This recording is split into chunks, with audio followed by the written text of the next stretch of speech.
Ken Noble says, I hope they're going to announce my 14-inch Maxitoff Cassegrain.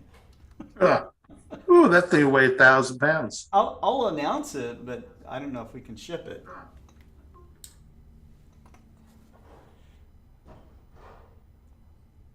I guess if I announce it, I actually have to make it. Is that what it is?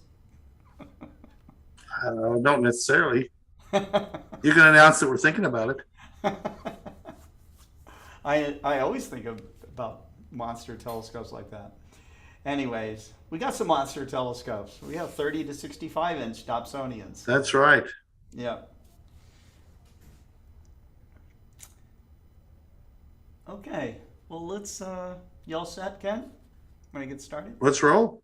Let's roll. Okay. This is some old, cool footage I found of a 1950s observatory. Look at this thing.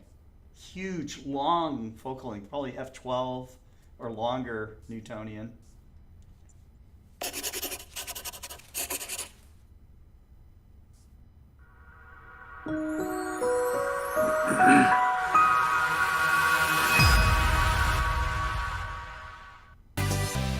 Starlight, star bright, everybody! I'm here at the annual El Segundo Star Party, where the public gathers to see what's really up in our skies.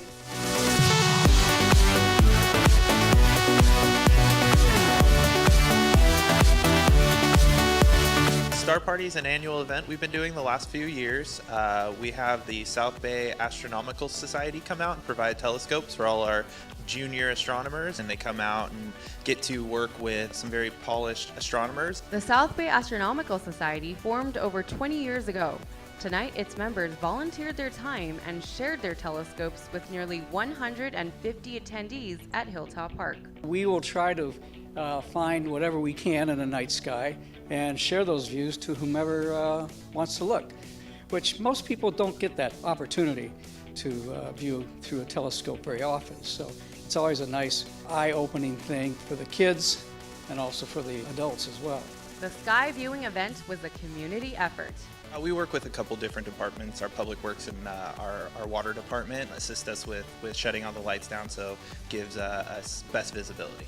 I like the support that we get from the city of El Segundo, that they allow us to have this really neat parking lot to set up in. They turn out the lights for us, and they do a really good setup for the audience that we have. The party under the stars was a family favorite.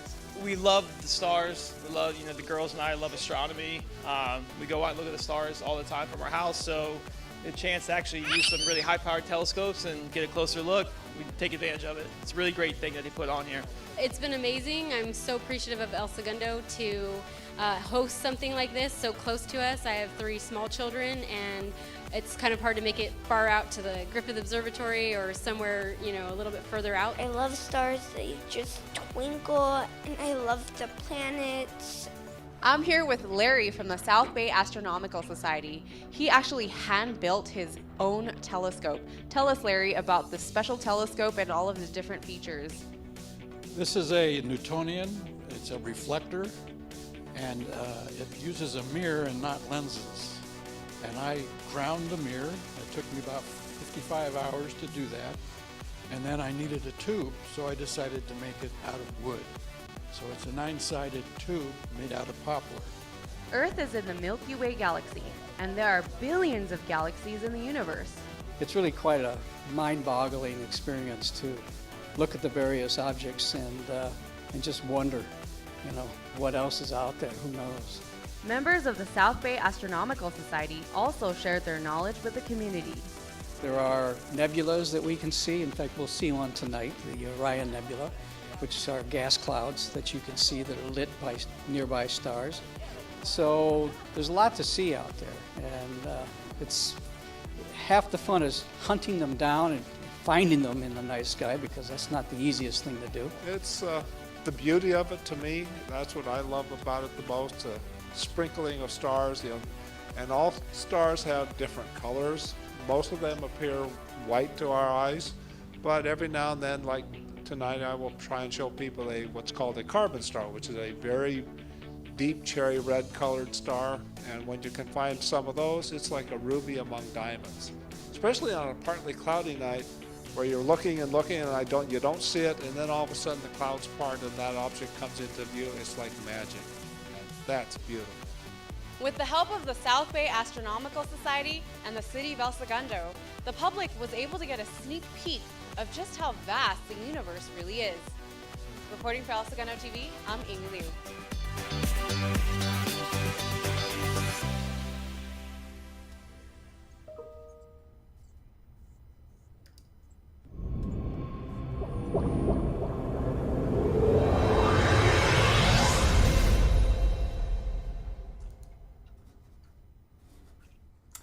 Hello everybody, this is Scott Roberts from Explore Scientific and the Explore Alliance, and you are watching the 83rd episode of FirstLight Chronicles with Kent Marts.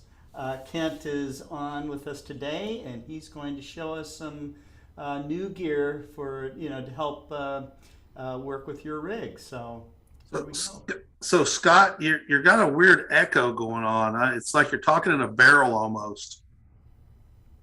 I am talking in a barrel.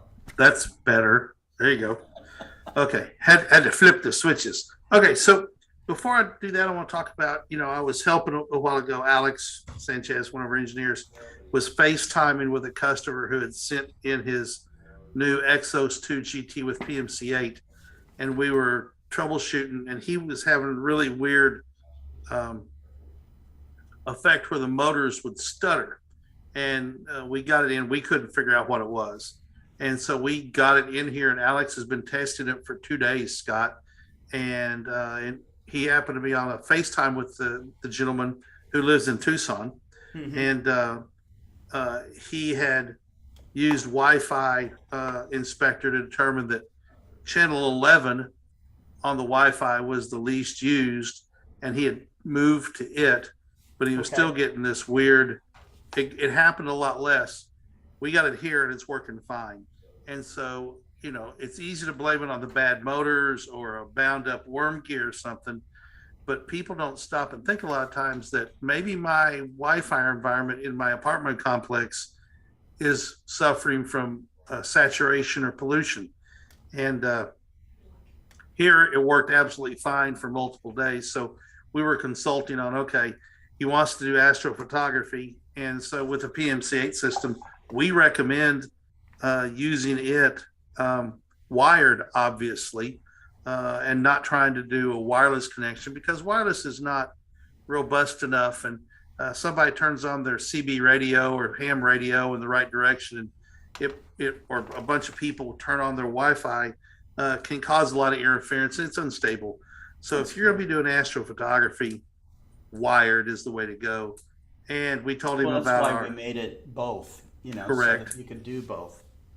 And so you want to have the most reliable setup. It is really cool to run things wirelessly, but my God, and you think about all the wireless stuff that you might have in your home or in your neighborhood. These kinds of things can cause some sort of interference. We do have multiple channels, as you described, Kent, and right. So but that's look, the deal. If you live where there's 300 houses within a quarter of a mile, or 300 apartments, that's 300 wireless routers at a minimum. And there's also, the Internet of Things. Your refrigerator is talking to your Wi-Fi, and on, and it's creating just, pollution in the Wi-Fi spectrum. So we told him about our product. It's called ES ASCOM Y. It's a Y cable. It's 18 feet long, and he's going to be able to run it out of his window and run it wired to the PMC8 box and get his Exos 2 GT up and running. So he's able to start doing astrophotography. But, just a little thought on troubleshooting. He just knew that it was the motors. There was a problem with the motors or the wiring, and it's something as simple as Wi-Fi pollution. Now, not to say that we haven't had problems with motors or with a pulley that got loosened, and so it would catch every once in a while. Mm-hmm. But, that's like under 1%. It's a very robust system and just works. So anyway, I want to share my screen real quick, talk about a new product. Okay. Let's see if I can share my correct screen this time. It looks like that's it. So share. There we go. This is ES Reflect. It's a Reflex Sight, which is a heads-up display, and give you a look here. There it is right there. But this is what the reticle looks like. 3 concentric circles, 4 degrees on the outside, 2 degrees on the inside, and half a degree for the center. And this is turned up effectively full blast when we took the picture with a piece of black card behind it. You can, the rheostat on here. Now, Kent, why would you get this kind of finder versus like an 8x50 finder? Why would you do that? 8x50 finder is a straight through telescope that everything's upside down and backwards. And when you look in Except on ours, we do have something where it's right side up. We have it right side up. But the more expensive one. But typically on just an inexpensive finder scope, those are upside down and backwards, and so you have to look in there and go, okay, I want to move it to the right, but really you have to, and down, but you have to really move it to the left and up. And then when you look in your telescope, depending on how many reflections there are, it's going to be different than what's in your finder scope. When you look through this thing, it is simply straight up exactly what you see. Zero power. Right. It's got a nice. You keep both eyes open. You're keeping both eyes open. Correct. So you're looking at the natural sky, right? Yep. Right. And then you see this pattern. It looks like this pattern is actually projected against the sky itself. It's like a heads-up display, virtual reality almost. Display. It's virtual reality. It's a heads-up display, and it just shows you this nice augmented reality. Augmented reality. There you go. It just shows you this nice reticule on the sky. And here's a picture of it. I've switched to the picture that shows what it would look like looking through the telescope. And because it's zero power, it makes it really easy to line up stars with the circle if you're looking at a star chart to find some faint fuzzies. And there's a reticle out there that is similar to this one that you can, on many planetarium programs, instead of having a little dot where it is, you can have the and that would be the TELRAD. That'd be the TELRAD. You saw in the video the El Segundo Astronomy Club there, and a lot of the telescopes were using TELRADs on them. It's very, very popular. This one's a little bit different in the way that it mounts to your telescope. Right. TELRADs have kind of this long base and double-sided tape that you put onto your telescope, and some people don't quite like that. The base, the foot on this, is the dovetail that you'll see on a lot of telescopes today, including things like I think virtually all the Celestron gear that's out there, the Diopter equipment that's out there, Skywatcher, these kinds of telescopes that are out there. You'll notice that the contour, it's kind of swoopy contoured and stuff like that. We made it like that so you don't have any sharp corners. The TELRAD's a great device. I've used it and have bought many of them, but it does kind of have some old sharp corners to it. We do sell the TELRAD as well, but this is something that mounts on an existing finder scope mounting base, and you've got something that is a little bit smoother, so you're not going to scratch yourself or knock it off of your telescope very easily because of the smooth corners. The new reticle has dots instead of lines. That's also nice because you can see stars in between the borders there. But the pattern, the diameter of the pattern does match in field of view of the TELRAD itself. So, and just as an aside, the center dot is the diameter of the moon. So it's half a degree, just like the moon is, to give people a reference to what kind of sky this covers. And you can see the hybrid foot right here. But we also came out with a new product last year, the hybrid 2-in-1 finder base. So you can mount this on your telescope and use it either with, like it's shown here, the upside down T foot. That's the Meade Explore Scientific foot. Both Meade and Explore Scientific share this kind of design. Or you can put in a mini dovetail like on this Orion finder scope my dad used to have, and it works in the same device.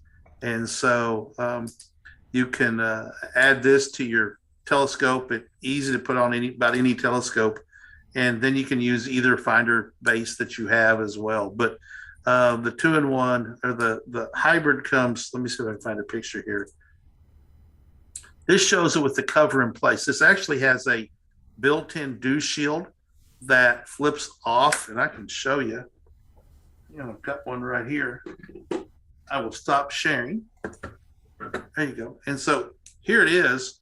And so there, is that pretty good, Scott? There we go. Okay. Yep. So you can simply flip that off, and now it slides. So if your telescope's pointed up, it's going to slide like that. I'm going to use it this way. I'm going to put a rubber band around it. So the rubber band holds this out like that, so you can see or you can also take it off. You just and here's how it comes off. It's really hard to get out. He says as he can't get it out. There we go. It comes right out. This, keep a hold of this. We figure people are going to step on, lose, whatever. So we've got some of these extras, and then to put it back in, you just simply put it back in. But when it's dewy, I'm going to leave it in that position so the reticle stays undewed and the projector stays and I'm just going to use it. But if I'm looking high in the sky, that rubber band's just going to hold this in place right there until I get it where I want it. Then take the rubber band off, put it back there. It goes. Has really nice, large, generous hand controls right here. So you can fine tune the reticle to match up where your telescope's going, which is a critical component that an amazing number of people just put the red dot on, whether it's a red dot or a finder scope, and early on in their astronomy career, don't realize they have to align the finder to the telescope. So they're both looking at the same spot. And so you would just simply put this on your telescope, find something a long ways off. Miles is better than yards. Yards are better than feet. But if you're not 300 or 400 feet away, it's you might as well just wait and find something up in the sky to do it. But if you can find like a radio tower that's 5 miles away, or a telephone pole across a field that's a couple miles away, it's going to work pretty well. You're going to get that object like the top of a telephone pole centered up in your field of view of your eyepiece, and then turn this on and use these controls right here to move the reticle until the top of the telephone pole is in that center of the object. And then when you go out tonight, you're going to move the telescope, look through the heads-up display, get centered on what you want, then look in the telescope, and it should be there. If it's off a little bit, center up the telescope, then fine-tune it with the knobs, and you're ready to go. So this is the ES Reflect. We just got a big order from one of our dealers. I think this is going to be a very popular device, Scott, based on the sales we've had. We had an initial shipment of a case come in, and we sold out in over a weekend in 4 days. We sold nearly twice that many in 8 days. And we've got a big order from a dealer now for them that so I think it's going to prove to be a really popular thing. And Scott, we've also got some other stuff coming into stock. If y'all know what this is the nice case for our bino viewer. Let me get this turned over correctly. Let's see. This comes in a really nice, robust case. We're packaging it with two 25 millimeter eyepieces. This is still wrapped up in the packaging, although we played with this one a lot. This is a bino viewer. So you can hook this up to your telescope. Comes with a 1.25 inch, 1 1/4 inch snoot, so it goes into the diagonal just like an eyepiece would, and then it's got the ability to put a matched pair of eyepieces, and then these screw lock in just like that.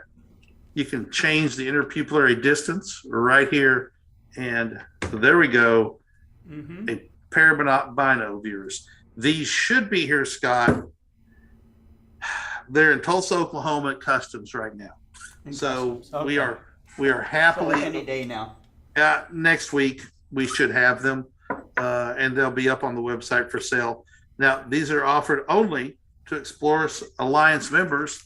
However, here's the cool part: you place an order, you become an Explorer Alliance member. Bam, just like that, painless. And so they're out there, exclusive to Explorer Scientific, Explorer Alliance members.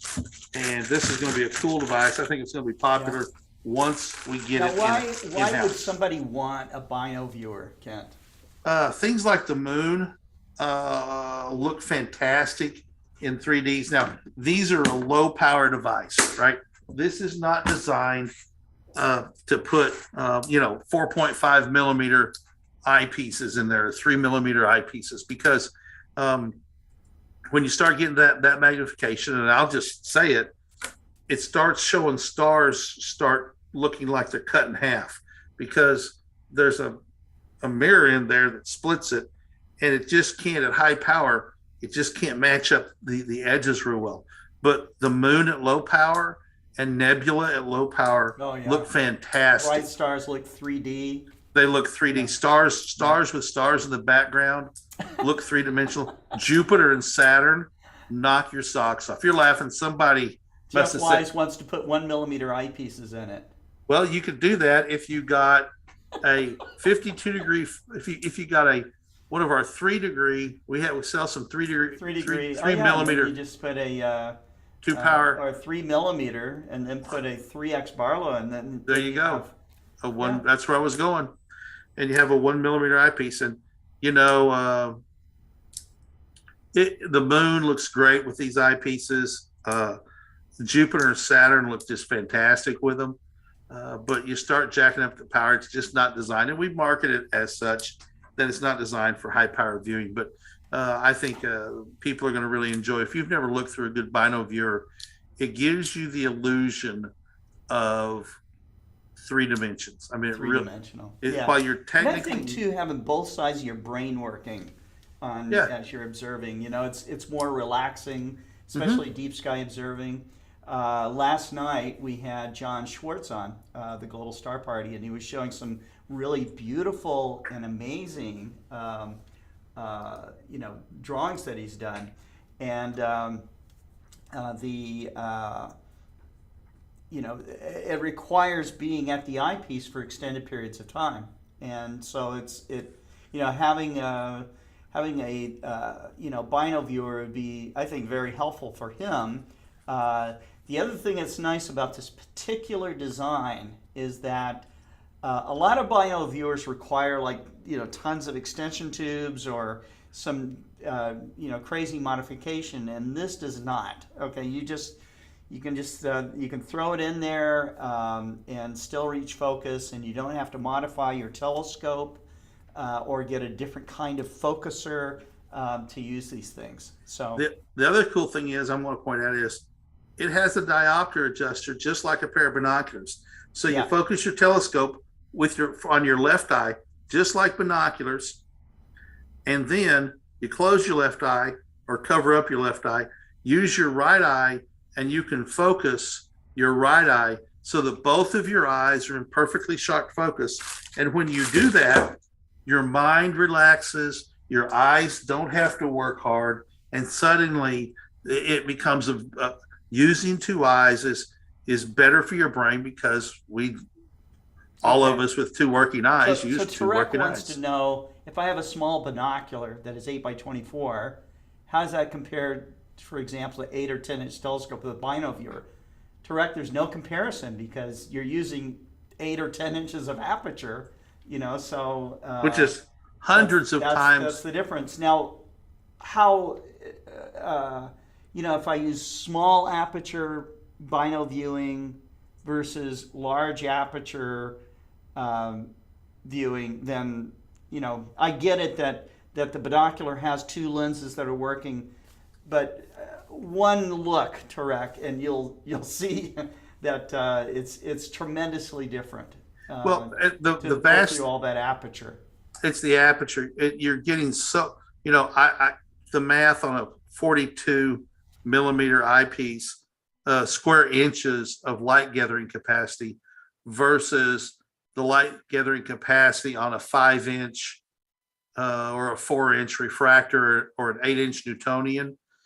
There's no comparison because you're getting so much more light. I mean, hundreds and hundreds of times more light potentially, all squished down into a light cone that's a little bit bigger than the diameter of your pupil. It just blows it away. Yeah. Now, I am not downplaying binoculars, Tariq. You watched enough of a broadcast. I am a big believer in starting astronomy with binoculars. Yeah. Because they're affordable, they're shareable. You can get 2 or 3 pairs and all be looking at the same thing and have conversations, and it becomes a social event. That's what my dad and I would do. We'd be sitting out in the yard with 2 pairs of binoculars and just looking up at the Pleiades or Orion or whatever. Now, granted, that was back in the 60s and early 70s when there wasn't nearly as much light pollution, but it still can be done today. And I am a big believer in doing astronomy with binoculars because it's just easy, portable. I find it fun. Let's say that you're going to use a pair of small binoculars and look in the Virgo region of galaxies. Mm-hmm. 8x24s, for example, won't see any galaxies. Zero. Right. Oh, it's not enough aperture. You put a bino viewer on an 8-inch telescope, and you still get all the benefit of all that light gathering ability, and you get this effect like it's 3D. So a bright star in front of a galaxy looks like it really does look like it's closer to you, and it looks like the galaxy is far away. This is your brain working. Okay. Scott, talking about the Virgo cluster, probably in about 2000 or so, Todd Longnecker and I were down with Paul Anderson and a couple of his friends from Arizona at the Winter Star Party. And Todd and I set out to do binocular observing of the M objects. And we got to the Virgo cluster and we knew we could see them because it was a good dark night and everything said we should be able to see them. And we finally realized that the bright stars we were looking at were actually the M objects. And it was amazing to realize that we'd been looking at them the whole time and thinking they were stars. And we finally dawned on us that we were looking at the M objects that we could see. But again, that was with pairs of, decent quality 10x50 binoculars and under clear dark skies, like you get down to the Florida Keys, at least like you had back, 22 years ago, 23 years ago. Right. All right. So one other thing. Nancy watching on YouTube wants to know, does that bino viewer only attach to certain telescopes? She says it doesn't only attach to certain telescopes. I think she's talking about the bino viewer. No, it works on all telescopes that have 1 1/4-inch focusers. Okay. Right. So which is effectively Newtonian, a refractor, Schmidt Cassegrain, Matt Cassegrain, any telescope that can reach focus with normal eyepieces will be able to reach focus with this bino viewer. So as I was mentioning earlier, you're not going to have to modify your telescope to reach focus as you would with a lot of bino viewers that are on the market. So that's that. If you were talking about the Reflex Sight, the Reflex Sight will attach to any telescope that has that dovetail mounting foot. Okay, so that will work. We didn't show that it also has a 1/4-20 screw in the middle of that base, which it has. And believe it or not, these types of reflex sights are used for things other than astronomy. They've been used. Reflex sights like these have been used for surveying, for just lining up things on your property, that kind of thing. And you may want to attach it to a tripod. So that's how you would do it. So you could theoretically also, the handle of our refractors that have cradles on them, that handle has a slot in it that's 1/4 to 20 slot, and you could mount it there as well. You'd have a little trouble keeping it square to the telescope. Yeah. That's why doing it on a finder basis is preferable there as well. Now, Scott, talking about it'll fit on any telescope. Every telescope that I know of that has a 2-inch diagonal also comes with an adapter, so you can use 2-inch eyepieces, you or just take the adapter off the top of that, stick it into the 2-inch focuser, and then right, and then put so it'll fit on those as well. It'll fit on all of our FirstLight telescopes that come in with 1.25-inch focusers. Sure. Now, there are some very inexpensive telescopes out there that use 0.985 or 965. 965, which are almost smaller no telescopes made anymore. Yeah, it just very inexpensive, yeah, educational toy type telescopes. It won't fit on those, but that would be. Jeff Wise has a question. Do you need to swap eyepieces around, or can you just leave the 25 millimeter eyepieces in them? It'll work with other eyepieces. If you've got the thing is, most people don't have matched pairs, right? They don't have. They may have 62 degree 24, but they don't have two of them, and you so have to have two identical eyepieces. You have to have two identical eyepieces, and they don't have to be a match set where you measure their exact field of view and they're exactly matched custom eyepieces, but you need to have them from roughly the same manufacture date and things like that. So right. Yeah. Tarek wants to know if he can get a donation of one, but we're not donating them. We're giving an incredible deal on one, Tarek. We are giving an incredible deal on these. Yeah. Absolutely. Yeah. So those should be here hopefully next week. And also in that same shipment, we're going to have a field, a field flattener for our telescopes. And now a field flattener, what happens is when you have a curved surface, like the back side of the glass has a curve to it. And when that curved surface runs into the flat plane of a camera sensor, it hits it and it folds out like that. And that folding makes the stars smear, and they look like comets. And in Latin, they called it coma because coma is Latin for comets. And so it's perpendicular to the light axis of your telescope. And so that curvature creates coma. Well, you build a device called a field flattener, which you put on the back of the telescope and then put your camera attached to it. That flattens out that curve. And the one we have that's coming in is built for our F5 and F7 telescopes. And I happen to have a list right here, if I can find it. I literally just sent it out. There we go. So it's going to work with the F5 to F7 telescopes in our lineup. And those are the DAR 102, so the doublet 102 millimeter telescope, the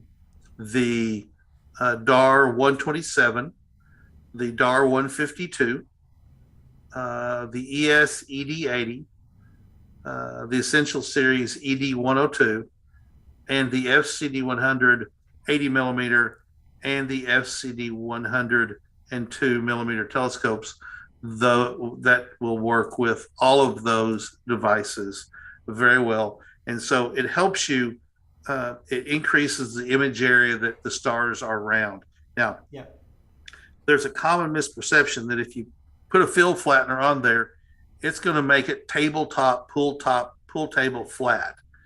It does not. Every device, until you get to the money involved with NASA, basically, every device is going to have some curvature to it.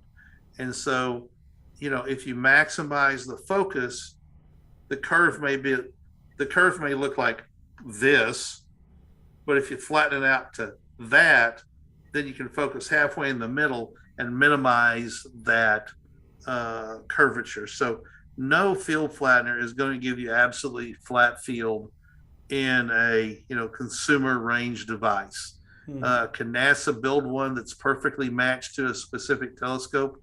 Yes. Yes, you can. Can other companies do it? Yes. Yes. You But know it how has much that would cost? Yes. Yes, it would cost. It would cost a lot, and you do to get something that's completely, totally optimized. It becomes a special use telescope, and that setup just works for that setup, and that's it. So, And with that specific telescope, to be perfectly flat, it has to work with that specific telescope, and it became basically as a part of that telescope and no Right. other telescope. There are field flatteners available even in the amateur astronomy world that are specifically designed and work with a specific telescope. A lot of times the costs on those are many hundreds of dollars, or more than $1,000 for a field flattener like that. Right. Ours is going to retail for $149.99. Yeah, but you'll get a pretty flat field, and I think that even if you're pixel peeping, I think you're going to be pretty happy. Paul Burgart wants to know, what is the weight of the Bino viewer? He said plus 2 eyepieces. We don't know which 2 eyepieces you want to use, but what is the weight of the Bino viewer? I have no idea. Couple of pounds. I'll probably. Couple pounds, you think so? Yeah, it's a pound and a half. So what I'll do is I'll measure it and put it up on the website, because that's information we need to have up on the website. I'll measure the device, and then I'll measure it with the 2 eyepieces it comes with, and I'll just post that probably tomorrow at this point, and we'll get it up on the website. Paul, thank you for asking that question, because questions like that allow us to not answer it for you, but answer it for everybody. So questions like that I love, because I never would have thought to put that in there. Scott wouldn't have thought to put it in there. But Paul, you thought about it, and we appreciate it very much. Thank you, sir. So James Dugan's question is there any vignetting with wide field of view eyepieces? He has 68 degree and 82 degree eyepieces. We tested it like that. We did not see that. Right. Correct. More questions, comments from the audience? See, this is going to work on James. It'll be fine on your Schmidt Cassegrain. Will these have an M48 by 0.75 back end thread? I can't remember if it's M42 or M48. I honestly can't remember.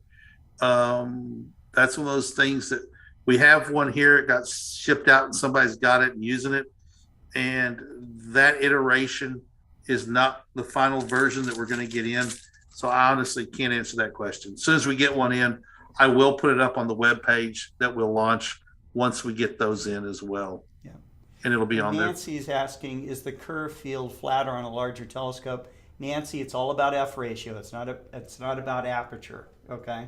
So you get into the F ratio, and that's where you design the field flatteners for, is an F ratio. Right. So field flatteners are designed for very specific ratios of telescopes. Ours is F5 to F7. When you start getting into the F10, F12 range of telescopes, those by their design are going to have a flatter field, because the curve of the lenses is not nearly as much. It's a slower telescope versus a faster telescope. That long tube has less curvature, and so the longer the focal length, the longer the F ratio, the less curvature that you have. Likewise, there's some field flatteners out there that are made for F3 to F5 telescopes, really fast telescopes that show really bad coma.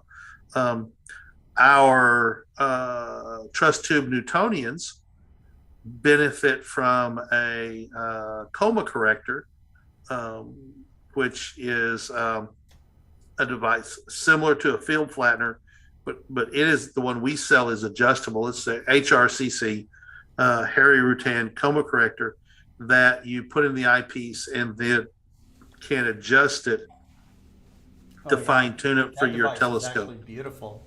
Sir? Very nice optical system. Oh yes, a very elegant design. You have to fine tune it for your scope. The directions are clear. You just have to do it and play with it to make it perfect for yours. And here's the interesting part: the field flattener is only for use with astrophotography. There's no way to put an eyepiece on a Coma Corrector. Your eye's not flat.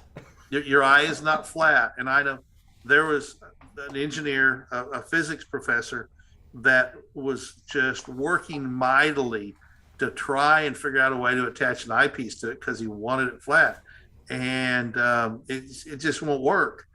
However, the Coma Corrector, and I think Scott may be going to go grab one out of the store. I'm going to predict Scott comes back with the Coma Corrector out of the store. The Coma Corrector will take an eyepiece, and so you can use the Coma Corrector if you're doing astrophotography with a Newtonian telescope, which is what the Coma Corrector is designed for. You can attach a camera to it, or you can attach an eyepiece to it and benefit from the flat field. Coma doesn't bother me when I'm using a big telescope, because I mean it's got such a big field of view. Scale. Oh, a scale. I was wrong. I predicted you were getting a Coma Corrector. Okay, so here we go. We're going to measure. I was wrong. He got me a scale. So here we go.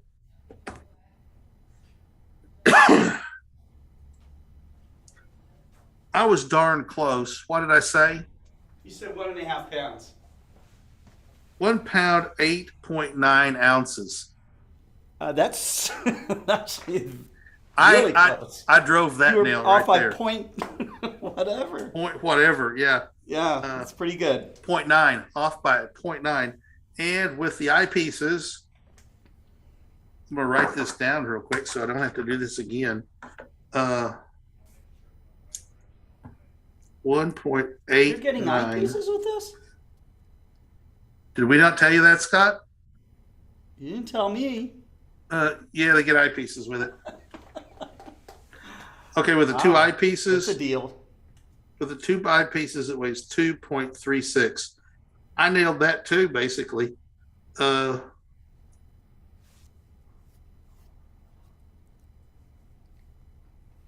this down so I can get that up on the website. So there we go. Yeah. So anyway, the Coma Corrector, HRCC, you actually can use with an eyepiece, and you will benefit from it if Coma does in fact bother you when you look through a really fast Newtonian telescope. And you know, we're talking about f3.9 on some of those trust tube Newtonians, so really fast. I use that HR Coma Corrector on the 20-inch, and it's an f3 something like that. Yeah, 3.6. It made stars round and teeny tiny all the way to the edge of the field. So anyway, other stuff is coming back into stock. We got a container last week that had FirstLight Newtonian 130 millimeter aperture, 600 millimeter focal length on an EQ3 mount. Those back in the run up to Christmas for 2020 were extremely popular and sold out in about a month and a half or 2 months as people started getting the run up to Christmas, and we literally have been out of stock of stuff since November or December of 2020, and stuff is finally starting to come back into stock. And as I explain it to people, the factory is set up to produce stuff and then produce more stuff in a planned production order, right? When we went in 4 or 5 months, we ran through 18 months of inventory, and we sold out of everything. and the factory is not set up to produce everything at the same time. Right. And you so can't just hire people that and- don't know what they're doing. Okay. Right, We're exactly. talking about telescopes here, Yeah, optics. it is a skill. It is a Yes. craft. That's right. Scott tell them the story about you trying to put together an eyepiece and the women laughing at you. Well, I could put the eyepiece together. I just couldn't put it together as clean as it needed to be. Or as fast. I was in a suit. Okay, I had gloves on. I had stuff over my face. Everything. I'm on what's called an air scrubber table. Those of you who've worked in clean rooms and have assembled things that needed to be assembled on in a clean environment. I'm on all of that stuff. I watched them assemble the eyepiece. It wasn't like I had to just like figure it out, okay? And I learned all the techniques for doing that. I chose our most difficult eyepiece to build, which is the 9mm 120-degree apparent field eyepiece, okay? It has the most lens elements and all the rest of it. But it's also really big and big piece, It's not big, tiny it's little big. pieces of glass. Actually, that made it a little easier. The lenses were bigger. Okay, so I could not pass QA. All right, they kept finding little pieces of dust and stuff, and I'm not talking about the little teeny tiny stuff here. There would be like something I thought I got it, and I look up there and I go, oh my God, So I go back, disassemble the whole thing, start all over again. This went on all day, and I could not pass one eyepiece. So the skill that it takes to build this equipment is considerable. The people that do assemble our eyepieces can do like 100 of them a day. I mean, it's amazing, But and our eyepieces not only have to be cosmetically clean and they have to be spaced exactly right and all the rest of it, then they're purged, okay, with argon gas. Right. And then after they take them and they purge it, after it's gone through all of that. Yeah, listen to what they do to them. Then they submerge it in a meter of water for 30 minutes, okay, to test the seal. If the seal breaks, okay, then they got to start all over again and do it all over. Yeah. So we test our eyepieces and check them and QA them like no one else does. So, the point of that argon is it's inert and it's dry. So when you purge, when the argon weighs more than air, and so it forces all the air out. And as it's forcing the air out, it forces all the moisture out with the air. So when it's filled up with argon, there's no moisture in there. And then they put the plug in. And now when the temperature gets to the point that if there was moisture in there, it would fog up on the inside of the glass elements. It doesn't happen because there's no moisture in there because that argon purge. I used to have, I've been observing for many, many years. And I remember going out to the desert, the dry desert, the quote unquote dry desert. It's not dry, folks, okay? Yeah. I've been out where all of my eyepieces fogged up and my telescope fogged up on the inside. Right. And telescopes were easier because, you take off the diagonal off the focuser, you let it dry out, it's not going to stay contained. But an eyepiece traps the moisture in between there. And once it's there, you might think hard. it's gone, and then you get back out and the environment gets just right, and boom, it's fogged up again. So that is the reason why we made waterproof eyepieces. And Scott, we've had a few customers whose Essential Series or FCD 100 triplets fogged up inside. Those are air spaced, open to the environment, and For a reason. And what's that reason? The reason is to let moisture escape. Okay. Right. The other way of doing these kinds of things is oil spacing. Okay, but oil can leak, which is a problem. You can have a cemented lens, and we've experimented with that. But cemented lenses, unless we're using ED glass, okay, the cement goes onto the ED. It's a different refraction index, so you can't really quite get the apo performance. There was a question here from Pekka. What's the main difference between FPL 53 and FCD1 glass? Okay. FPL 53 is used on our highest end apos like the FCD, or excuse me, the ED 165 is FPL 53 glass. It's a very, very expensive glass from O'Hara. Very, very similar to the FPL 53 in performance is the FCD 100, which we use on a lot of our popular ED telescopes. The FCD1 glasses was the ED glass that we started out with here at Explore Scientific. My original designed ED Apos, which people have raved about. We've got incredible reviews on it where people are saying it's color-free, etc.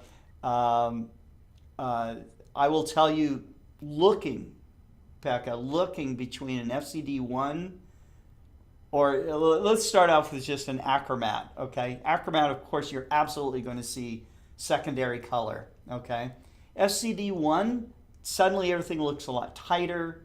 You can still see a hint of secondary color, but for some people, their eyes are not very sensitive to blue color, and so they see none, okay? I'm pretty sensitive to blue color, and in fact, I'll be honest with you, I have yet to see any refractor made by anyone at any price that I cannot see a hint of blue in. I'm just very, very sensitive to blue color, so that's just me in particular. I know other people who can't hardly see blue, okay? They don't know it, but they're just not very sensitive to it, and those people can look through our achromats and have a difficult time seeing the chromatic aberration, okay? Which, by all rights, you should, okay? So, but I'll tell you, if your eyes are kind of like mine, Pekka, what you're going to notice is that the FPL 53 the background sky looks way cleaner, okay? It looks, the contrast is kicking up, okay? And so that is the difference. If you're an optical file, like a lot of people that are refractor enthusiasts are, okay, you're going to notice, you will see the difference. It is worth the investment, okay? If you are, if you've looked through a lot of telescopes and you're satisfied though with an achromat, I'd say buy an achromat, okay? Because it's going to satisfy you, it's going to make you happy. Just knowing somewhere in the back of your head that, oh, well, if I spend thousands of dollars more, it's going to be better. But it's subjective, okay? So you have to know what how your eyes are going to work. If you're an astrophotographer, all of this changes, okay? It all changes because we have guys like Jason Genzel, okay, who uses our achromat, not apochromat. He's not even using FCD1. He's using our achromat, and he uses narrowband filters, and he's able to focus at the different narrowband wavelengths, okay, which is a big focus change with an achromat, but he still gets amazing stuff, and it looks like it was done with an apo. If you're shooting one-shot color, though, everything changes here, okay, because the one-shot color is going to absolutely pick up all the chromatic aberration that any telescope has, and so those people who want to do one-shot color and are going to use a refractor, I'm going to recommend buy either an FCD 100 or an FPL 53 refractor. So Scott, and I was looking for it. It's not up on the website. I couldn't find it. If you look at the analysis of the Abbe number and the transmission of specific colors, FCD1 and FPL 53 glass. I have a very, very difficult time telling the difference going from scope to scope. I can't remember which is. there's some wavelengths that the FPL 53 passes better, and there's some wavelengths that the FCD 100 pass. If I remember correctly, the FCD 100 performs slightly better in the infrared, which is where you want to pick up red light to get that light that our eye can't see, but the camera can, and then convert it into a color that we can see. So, the reality is it's a neck and neck race. They're very, very similar at the end of the day. And Tarek is right. FCD 100 equals FPL 53. They are so similar. And also Tarek's FCD 1 and FPL 51 are very, very similar as well. So let's see. Yeah. Any more comments? Right. All right. Okay. That's so right. We're bumping up to 5 o'clock. Let's see. We're going to be doing birds tomorrow. Tomorrow is on the wing, and I've got some bird photography taken with a FirstLight series Maxitov Cassegrain 127 millimeter on a Maz 01 afocal with an iPhone. So some bald eagles, juvenile bald eagles, and I've got some tundra swans. Tundra swans as well from the swan migration from Ogden, Utah. So there'll be some pretty birds, and that's going to be our show for tomorrow as well. So yeah, there's still some more questions here. Okay, go ahead. We have Jeff Wise is saying they're talking about different brands of equipment.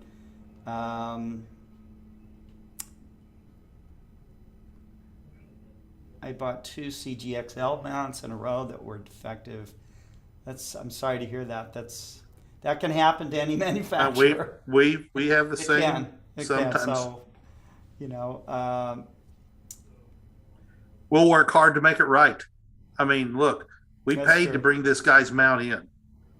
We didn't make him pay for it to bring it in because we troubleshot, couldn't figure it out. So we paid to bring it in to find out that it was Wi-Fi pollution. That was the problem. Yeah. Yep. Pekka's asking, can I put my Maxitop in the refrigerator for cooling before observatory imaging? Yes, and I know people who have done that. Okay. If your Mac is a large Maxitop, let's say it's like a 7-inch or larger, then yeah, you probably do want to cool it down to the outside temperature. That's what all you're trying to get to, Pekka.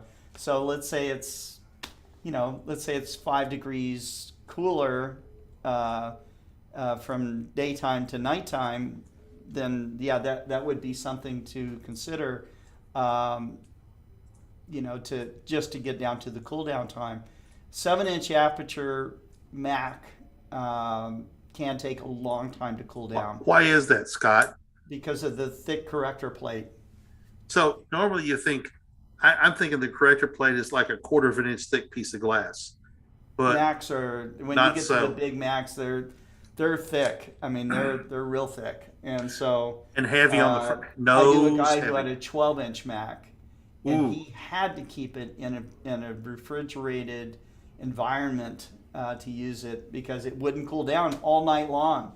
So I mean, like 10 hours, 8 hours, it wouldn't cool down. So he just couldn't use it unless it was cooled down. So Scott, we have a customer lives down in Baton Rouge, in the New Orleans area, and he fought internal moisture in his FCD 100 127 for months because he was keeping it in his house air conditioned, and when he went outside, it was like, okay, Louisiana, for those of you who don't know, the humidity on a nice not humid day is about 95%.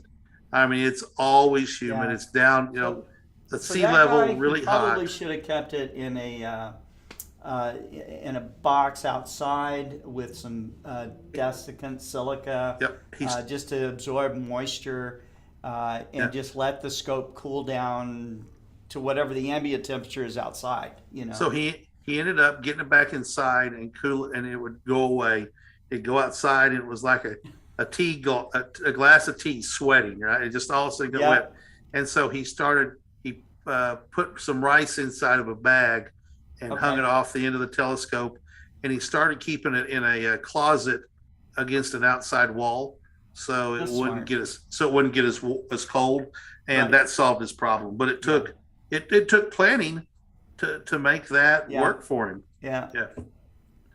So that's right. All right. Any Anything other else? questions? I love this show with communities where we just talk and ask questions. This is awesome. Cameron Gillis says, Kent and Scott, I've submitted my review of your great Reflex Sight. Now need to work on the others I've been meaning to post for some time. Great, thank you. So that brings up the point, if you're an Amazon customer and buy things of our products on Amazon, if you're so moved, go on to Amazon and give us a review. Now, I don't know if they match it up or not, but I'm not going to tell you what to write, but we need reviews on our products on Amazon. We need them on our own website as well. If you're so moved, give us a review on a product. We appreciate those. So Pekka says, that is so true. When I look through my EvoStar ED80 at daytime, I can actually see clearer through the scope than through my own eyes. Of course. Yeah. Pekka's had a really pretty picture on Facebook earlier today of the sun. Yeah, let me see if let me find it. Yeah, I'll share that. Find it and share it. Yeah. Josh wants to know, how does the Coma Corrector affect the focal length? With my Z130 and no Barlow, the focus point is so close to zero. Not sure there's room for anything else in the train. Josh, you just have to try it to know. Okay, so here's the picture. He inverted it, which sometimes makes things really stand out better, right? Yeah. Let's see that image from Becca. Oh, wow. You know what that reminds me of? It reminds me of images of the sun I saw from Mount Wilson Observatory, where they're doing research, right? But they would map out all the magnetic disturbances and stuff. Right. Very cool, Pekka. Let's see. He's got another one here. This is pretty spectacular in regular light. Very look nice. at those. It's always. I like this, Kent. We should show images from people that are in the audience more often. I think that's cool. a great idea. Yeah. With these sunspot complexes up here and these flares on the side, Mm-hmm. the thing that people work so hard to get rid of is that edge brightening right around the sun that creates that bright yellow, bright ring around the sun. Is so hard to get rid of. We have a Facebook page called Focus on Astrophotography, which goes along with the show. You guys should also cross-post to that website or that Facebook page, and we'll start sharing those images. Yeah. So. Good job, Pekka. Yeah, and Pekka's not been doing solar that long. I mean, it's 6 months ago, it seems like. And to get something that spectacular, he's working at his craft to get that good. Practice. Mm. If you want to play a guitar real well, you got to practice. If you want to do astrophotography real well, there's no easy button. You got to put in the hours to make it work. Yeah. And clearly, Pekka's put in the hours. Yeah, and thanks for letting us share those, Pekka. That's great. So Scott, we literally have people on this show around the world right now. James Dugan is in Australia, and Pekka is in Sweden. Tariq is in the UAE. So we really, literally a global. We always do. I know. It's just astounding. Isn't that cool? Yeah. That it's, I don't know. It's late at night. It's probably what time it is in the UAE. Tarek, what time is it there? 2:06 a.m. 6 a.m. He's either waking up really early or he's been up all night. So It's 2 a.m. okay, It's 2 a.m. And Pekka, Okay. it's midnight for Pekka. Well, Pekka's. Let's see. James Dugan says it's 8 o'clock in the morning there. Yeah, I was gonna say that's what I just looked up. It's 8 a.m. for James Dugan. And Tarek says it's 2:07 a.m. exactly. So, Yeah. guys, thank you so much. cool. Thanks for watching. We'll be back tomorrow. I will not be here on Friday. I am going to, as David Levy kind of revealed during the Star Party on Tuesday, I'm going to Flagstaff, Arizona to Lowell Observatory for the tribute for Carolyn Shoemaker. So I will attempt to live broadcast the ceremony and all of that. She died months ago and it's already, Scott, tell us who she is for the people who don't know who she This is a is. tribute from her friends, from people that knew her. Carolyn Shoemaker was somebody that if you met her and knew her, I mean, she would change your life, and so I'm very, one of the things that I'm really humbled by is David Levy and Carolyn Shoemaker named an asteroid after me, and so this was the certificate that they sent to me, and so it's asteroid minor planet 15779 Scott Roberts, and they called me after they got the approval because I didn't know they were doing this, and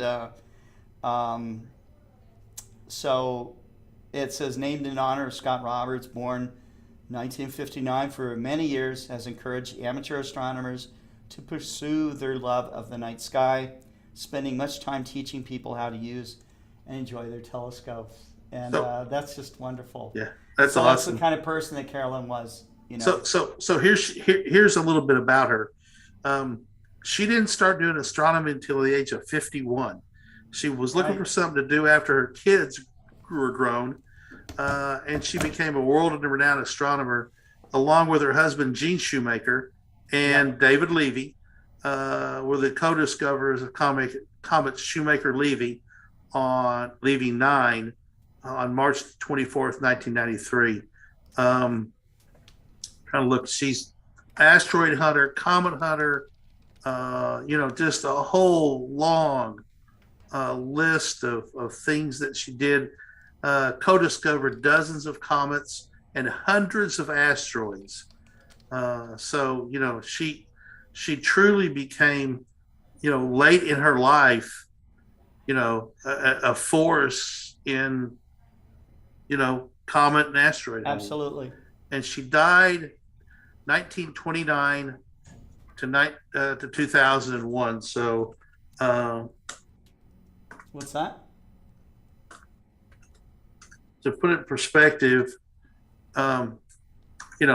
just that's a full life when you discover that much stuff in science, and don't start until age 51, right? Yeah. Yeah. A lot of people get involved in astronomy, serious astronomy, at 35, 45 years old, sometimes 50, okay, whatever. I think it is a culmination of having some life experiences. You want to explore beyond what it took to build your life, and you have to have the inclination, you have to be curious, and you have to be if you're going to have gear, you do have to have some discretionary income to spend on it, okay? But you're going to find out that buying astronomy gear is a great deal because it's not like it wears out, okay? And it's something that if you buy the right thing for you, then it's something you can have all your life. It's something you can hand down. You can donate it. You can share the experience through it. It's just amazing what you can do.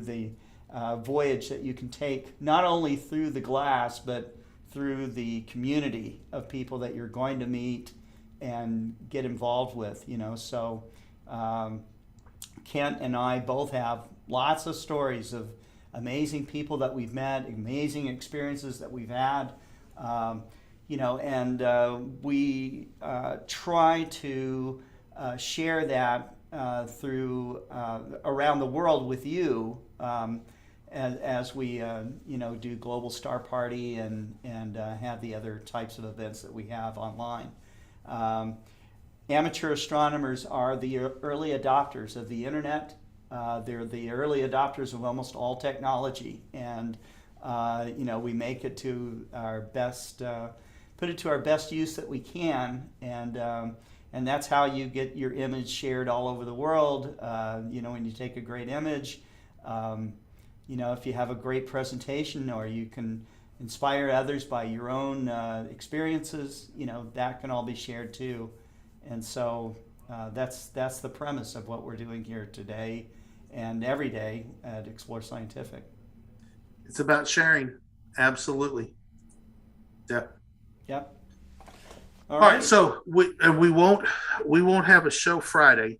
Tyler and I will be driving to Fort Worth, Texas.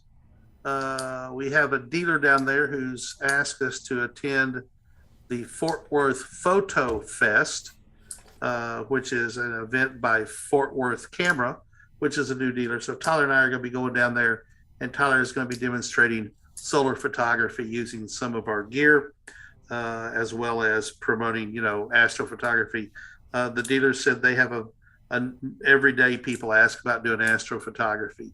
And so we're going to be down there talking about that. So if you live within driving distance of Fort Worth, Texas, or want to take a big old road trip, come see us. We'll be there from 9 until 5 this coming Saturday. So no focus on astrophotography this Friday. All right. Jeff Wise is saying he's going to the AIC tomorrow night. If you don't know what AIC is, it's the Advanced Imaging Conference. It's held, I think, every 2 years or something like that in San Jose, California. It is the dream astro imager conference of the world. You're going to see all the major astrophotographers are there. They're giving incredible presentations. Gear like you can't believe is there, including some very advanced big mounts, that type of thing. The last time I went, I saw a gentleman at a booth who spent nearly $1 million, on gear right there. So, you will see that kind of thing happen. But you're also going to see some of the latest advances in astro cameras, image processing techniques, all the rest of it. Definitely worth attending. We didn't go this year because we just weren't certain if the event was going to happen or not. But it is happening, and you guys are going to have a blast. So we'll be there next time. But that's it. So anything else you'd like to add, Kent, before we go? Nope. See everybody next week at this point. Okay. Tomorrow and the next week. Thanks, everybody. Yeah, keep looking up, everyone. We'll see you. Take care.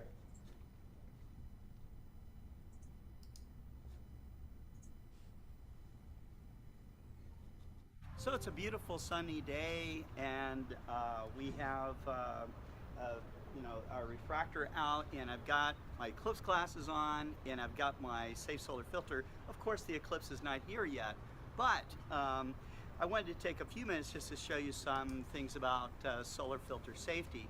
The filters that we use is the Thousand Oaks material. It is rated to the highest ISO standards. And actually independently tested by us as well. So just to make sure that those standards are met. So if you're going to use a telescope to look at the partial phases, and let me underline partial phases to you.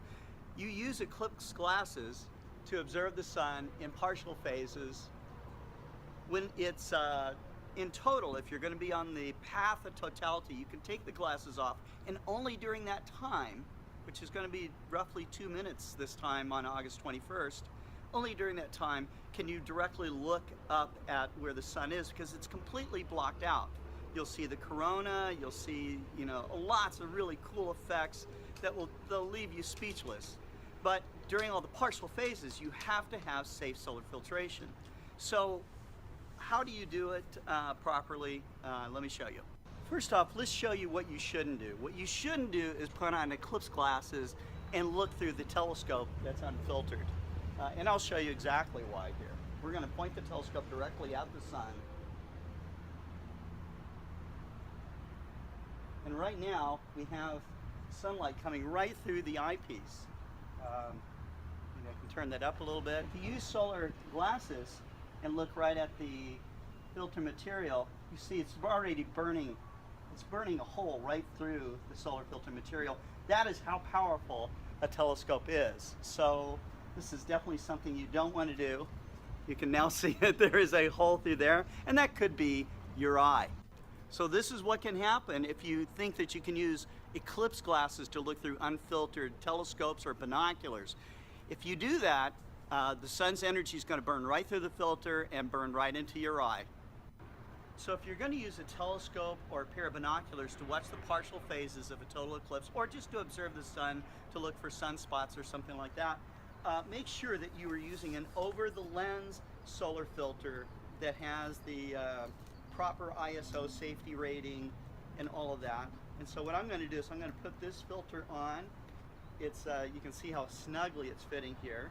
This is not about to come off, but you know, if you have a loose-fitting filter, use tape.